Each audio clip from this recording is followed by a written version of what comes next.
Fala pessoal, professor Thales Rogério, sejam todos muito bem-vindos a mais um vídeo aqui do canal. Esse é o quadro Maratona de Questões, nós estamos diante da disciplina de História e para você que está se preparando para a Polícia Militar do Estado de São Paulo, para o cargo de aluno oficial, promovido aí pela Academia do Barro Branco, né? Quem está responsável por este concurso é a Fundação Getúlio Vargas. E eu quero abordar com vocês o contexto de 10 questões de história aplicados pela Fundação Getúlio Vargas para otimizar os nossos estudos, a nossa preparação e vocês chegarem arrebentando na prova. Bem, vamos lá?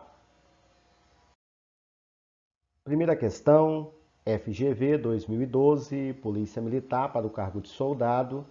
A ampliação do voto para as mulheres e a instituição do voto secreto são medidas asseguradas na alternativa A, Constituição de 1891, alternativa B, Constituição de 1934, alternativa C, Constituição de 1946, alternativa D, Constituição de 1967 ou alternativa E, Constituição de 1988. Gabarito da questão, alternativa B, Constituição de 1934. Comentário da questão.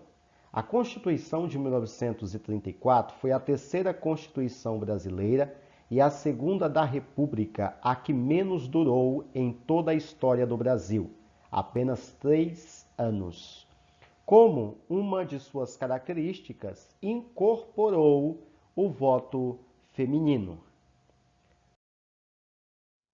Para saber mais, Getúlio Vargas e seus aliados tinham conseguido derrubar o presidente Washington Luiz e uma junta militar instaura um governo provisório. Nesse período, a Constituição de 1891 deixou de vigorar e, em substituição, foi feito o decreto de número 19.380/1930, que determinava o fim da política dos governadores, o desarmamento dos coronéis, a dissolução do Congresso Nacional, das Assembleias Legislativa e Câmaras Municipais. O governo provisório exerceria os poderes legislativo e executivo e o presidente da República governaria por meio de decretos. Características da Constituição de 1934. República Federativa se tornou a forma de governo. Foi instituído os Estados Unidos do Brasil, incorporou o voto feminino, determinou que o sufrágio eleitoral fosse universal, secreto, direto e por maioria dos votos, estabeleceu o ensino primário gratuito e obrigatório, a Câmara dos Deputados era eleita de forma direta, mas também havia representantes eleitos por organizações profissionais. O poder executivo era exercido pelo presidente da República, com um mandato de 4 anos e sem direito à reeleição. Estabeleceu a Justiça Eleitoral e a Justiça do Trabalho, previa o mandado de segurança e instituiu a ação popular. FGV 2012, Soldado da Polícia Militar. Quase um ano após o grito do Ipiranga, a província do Maranhão ainda se mantinha leal a Portugal e se recusava a aderir ao movimento de independência de Dom Pedro I. A respeito do processo de adesão do Maranhão à independência do Brasil, assinale a afirmativa correta. Alternativa A adesão foi atrasada pelas tropas do Ceará e do Piauí, que chegaram ao Maranhão nos primeiros meses de 1823 e apoiaram a formação de uma confederação independente, reunindo as províncias do Nordeste. Alternativa B, a Batalha do Genipapo, em março de 1823, foi vencida pelos comerciantes portugueses e pela elite sertaneja, ligada ao comércio de gado para o Nordeste, que se recusavam a aderir à independência. Alternativa C, os comerciantes portugueses de São Luís e os grandes algodoeiros exportadores, mais próximos de Lisboa do que do Rio de Janeiro, não aderiram à independência, preferindo manter-se ligados à coroa portuguesa. Alternativa D, a Vila de Caxias, localizada na região produtora de algodão, no vale do rio Itapecuru, foi um dos focos de apoio à independência, em razão do descontentamento com o monopólio comercial imposto pela coroa portuguesa. Alternativa E, o almirante britânico Lord Thomas Cochrane aportou em São Luís em julho de 1823, após ter apoiado a independência da província da Bahia, com o intuito de aumentar a presença inglesa no Atlântico Sul. Gabarito da questão, alternativa C, os comerciantes portugueses de São Luís e os grandes algodoeiros exportadores, mais próximos de Lisboa do que do Rio de Janeiro, não aderiram à independência, preferindo manter-se ligados à coroa portuguesa. Comentários da questão. A Guerra da Independência, ocorrida entre 1822 e 1824, representou a luta dos patriotas, aqueles que, imbuídos de um forte nativismo, se contrapunham à recolonização proposta pelas cortes portuguesas. Oficializada a separação política de Portugal, a independência não foi aceita imediatamente por todos. Governadores de algumas províncias resistiram em aceitar a separação, apoiados pelas tropas militares portuguesas, embora o sul permanecesse coeso nas províncias do norte, Maranhão e Grão-Pará, na Bahia, Mato Grosso e na Cisplatina, houve luta entre partidários de Portugal e os defensores da independência do Brasil. Essas províncias contavam com um grande número de tropas e comerciantes portugueses com interesses muito mais ligados a Portugal do que ao Rio de Janeiro. Além disso, muitos ressentimentos acumulados contra Nova Lisboa fazia com que as juntas governativas permanecessem ligados à corte de Lisboa. Na província cisplatina, as forças da junta estavam divididas. Os favoráveis às cortes, chefiados por Dom Álvaro da Costa, obrigaram os partidários da independência a retirar-se de Montevidéu.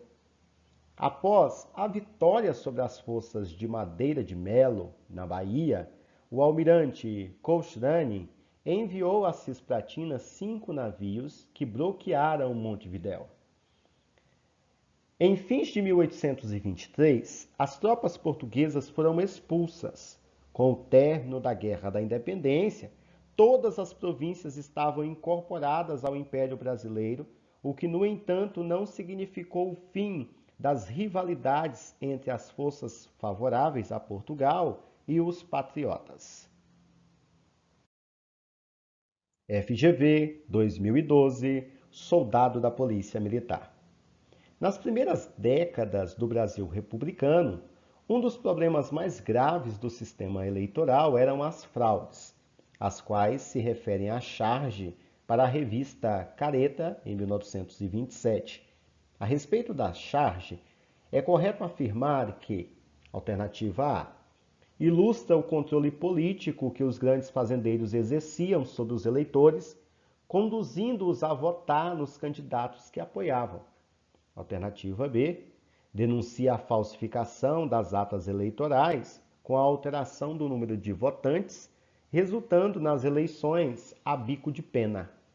Alternativa C, representa um mecanismo fraudulento de incluir novos nomes na lista dos votantes, de modo a aumentar o número de eleitores.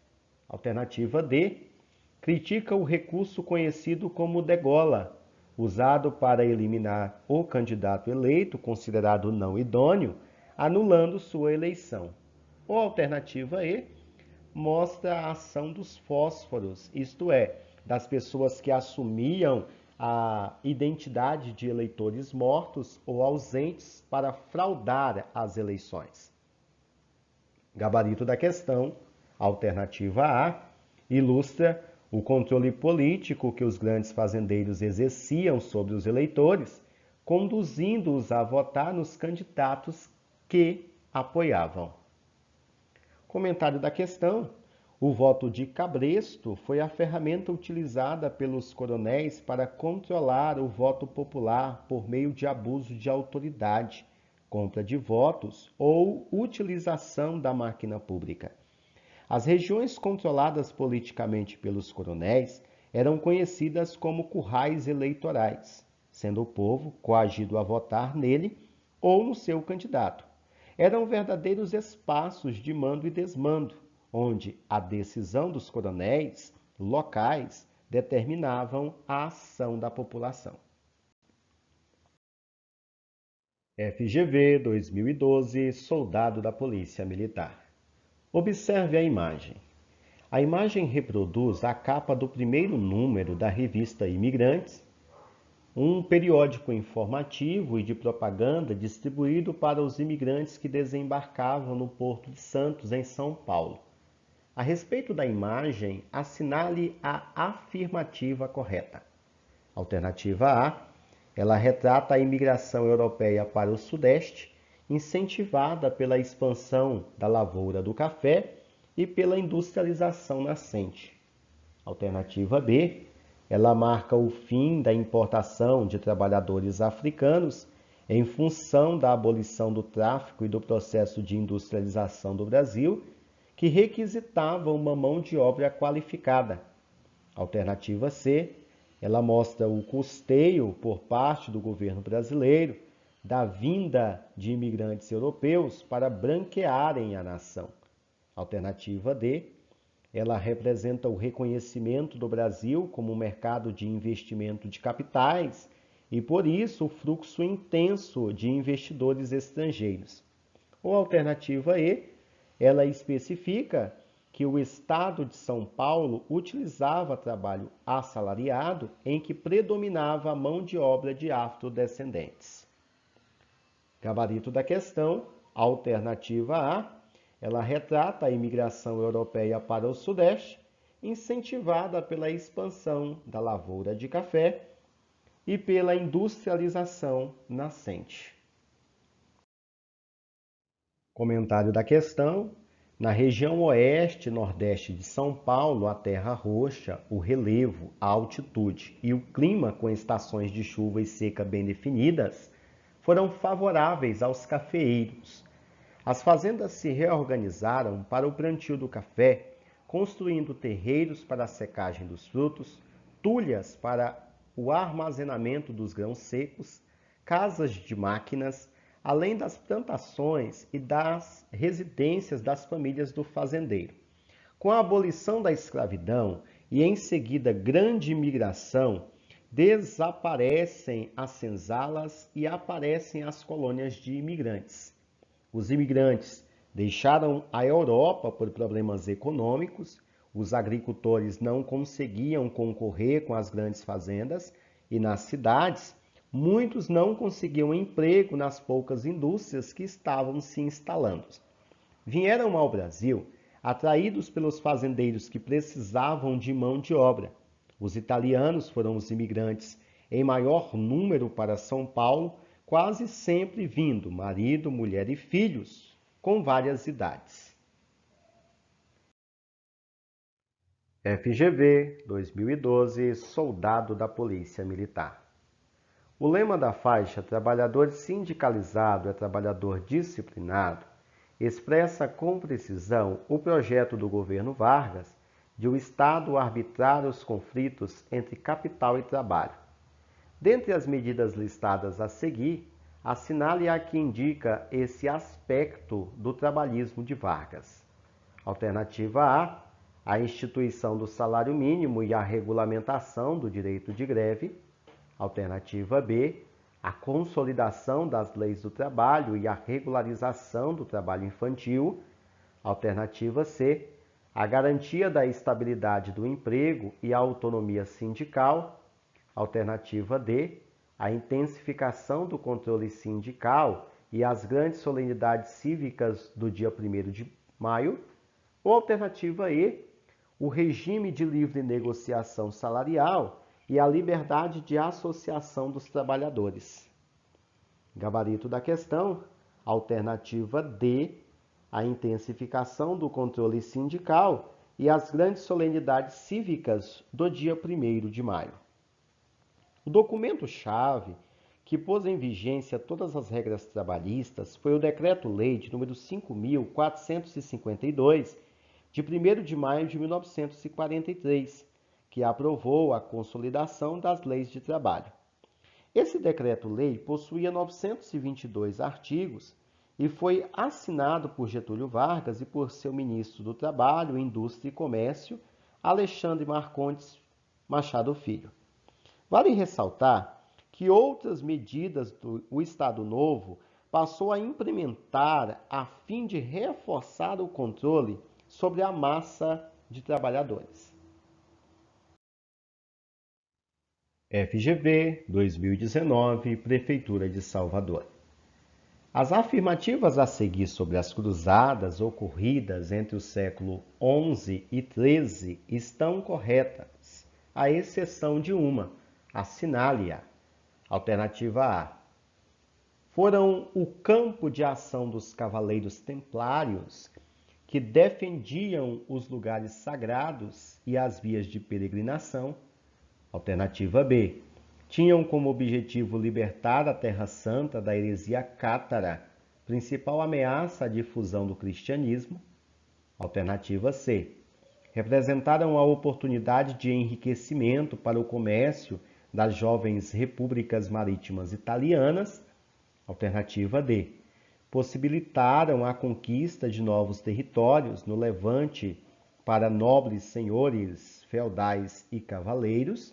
Ou alternativa E, fortaleceram o prestígio do papado, então em disputa com o Sacro Império na Europa Ocidental.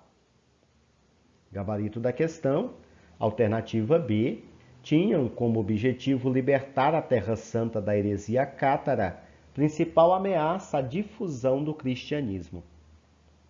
As cruzadas foram todas as expedições militares organizadas pela Igreja Católica que aconteceram entre os séculos XI e XIII. O objetivo dessas expedições era conquistar a chamada Terra Santa, modo como os cristãos referiram-se à Palestina, para que fossem criados reinos cristãos na região. Naquele contexto, uma série de fatores ajudam a explicar a convocação das cruzadas.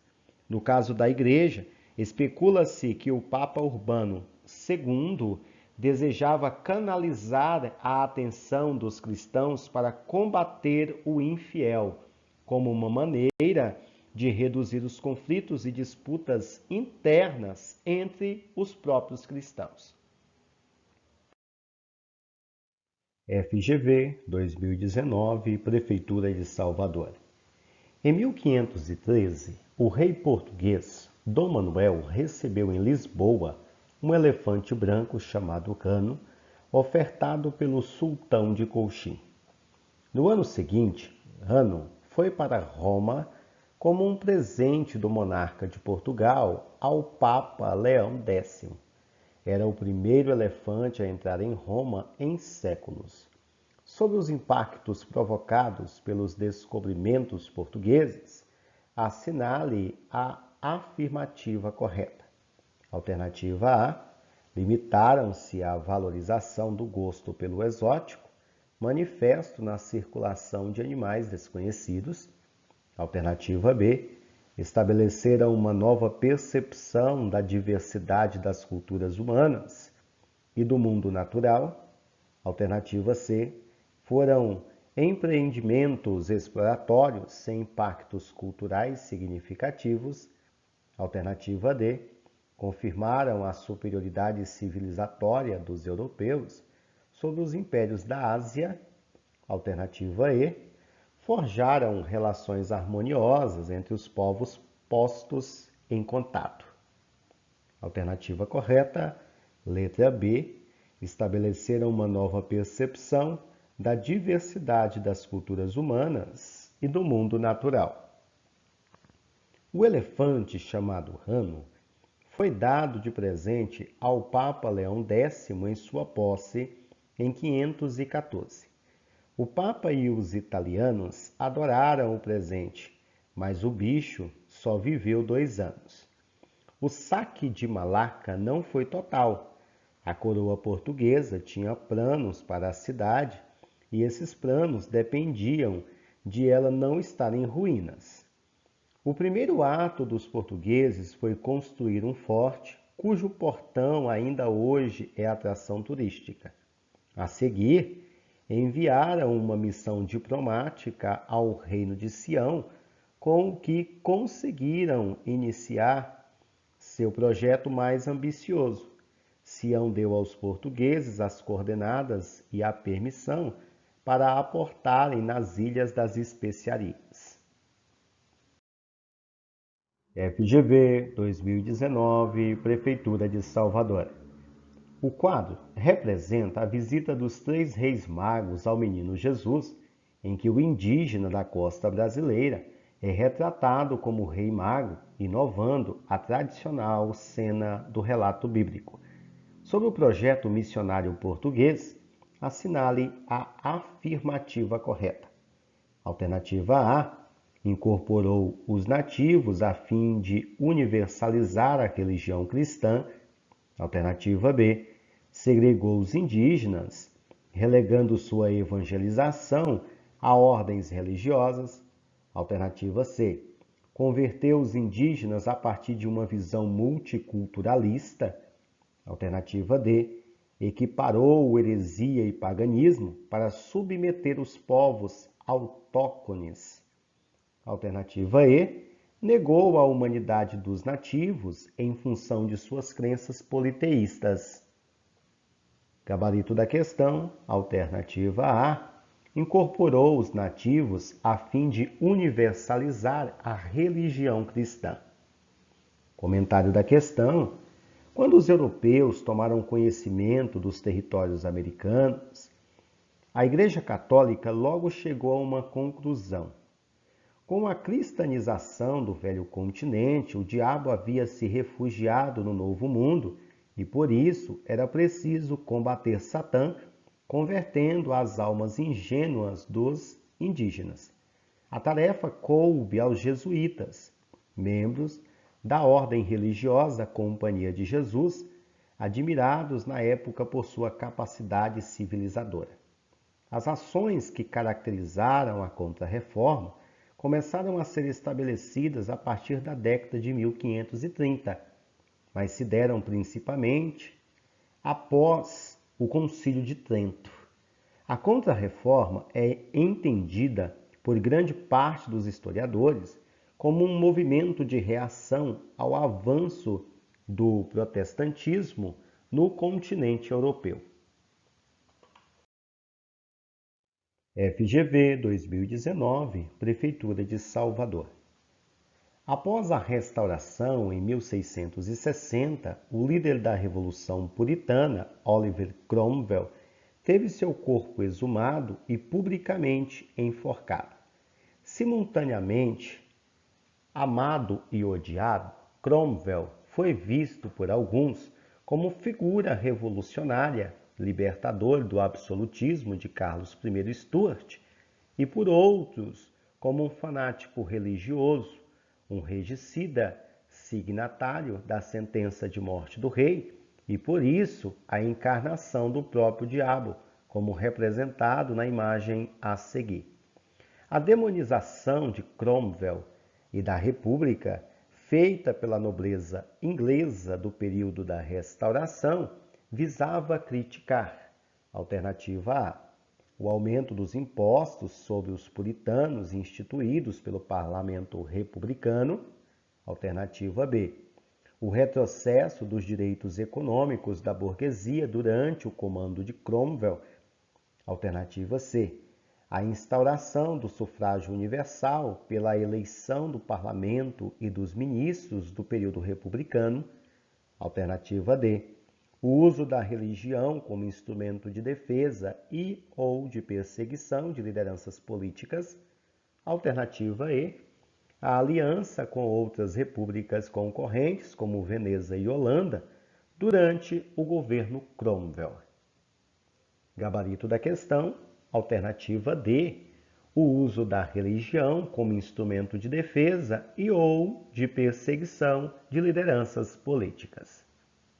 Comentário da questão: Oliver Cromwell era um defensor da liberdade religiosa em um momento em que isso se tornava revolucionário em um reino inglês marcado pela transformação social decorrente da dissolução das instituições feudais.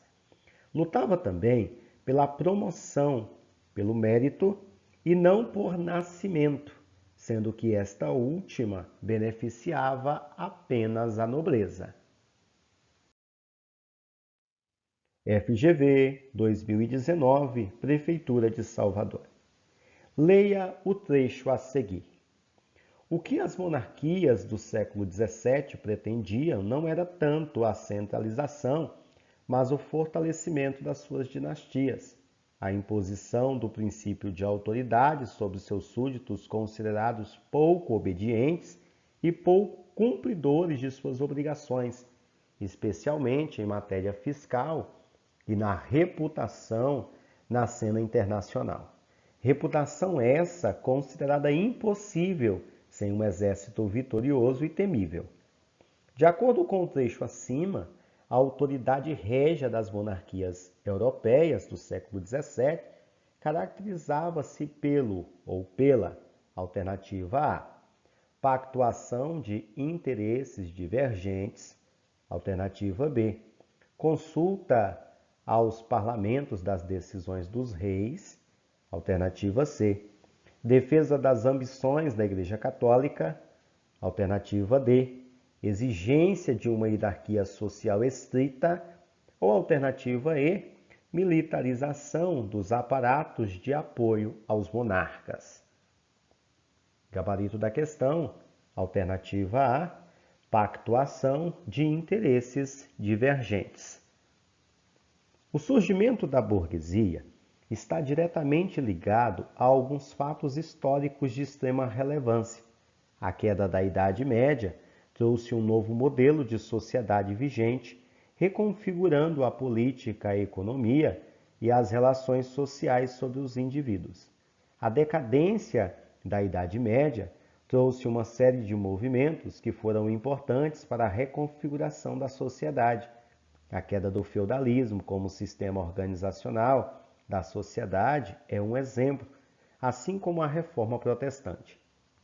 A nobreza tinha perdido suas regalias com a crise feudal e precisava de um Estado forte para mantê-las, e o rei também precisava da nobreza para se sustentar no poder. Do contrário, só existiria a burguesia, então o equilíbrio entre essas duas classes foi a base do absolutismo. Esta foi mais uma abordagem de conteúdos de história, questões aí aplicadas pela Fundação Getúlio Vargas. Agradeço a todos aí pelo apoio. Não deixe de inscrever-se no canal, caso ainda não seja inscrito. Deixar o seu like, compartilhar esse vídeo. Compartilhar conhecimento é sempre interessante aí, ajudando a quem precisa. Obrigado, até a próxima.